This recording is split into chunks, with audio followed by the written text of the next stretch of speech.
we seem to have a bit more pain ahead, at least by how the charts are set up right now. But we are getting close to a point that could prove to be a local bottom. In terms of downside price targets, we are still looking at that 64.50 to 65.50 zone.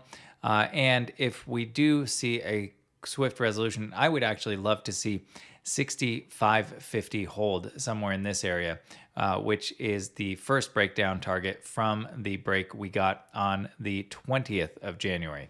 So the point is, don't listen to all the doom and gloom posts that say we close below the 20 weekly, we're definitely going to go into a bear market. There are many more instances here of us seeing a shorter correction rather than a full-fledged multi-month bear market. We do have further downside price targets, but assuming we hold this RSI level, then that would suggest the shorter correction scenario.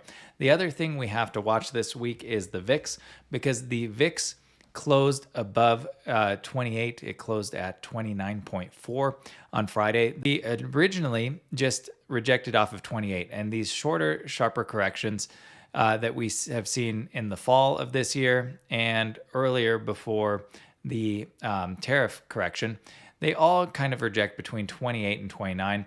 So now this is suggesting with this VIX spike that we could see, to hit some of those downside price targets on the S&P 500 and the NASDAQ, that we could see a spike higher on the VIX before a drop back down. Everybody's going to get fearful if we see this spike and we see prices drop sharply, but the market and the VIX, they don't like abnormal moves, and they normally come in line rather quickly. I think a bit of patience over the next week to two is going to be rewarded, but my money is still on a turnaround from here. We're going to take in the data one step at a time, but the, let's just say, weight of evidence looking across all these charts would suggest to me that we are much closer to a turnaround point than we are to entering a prolonged bear market right now.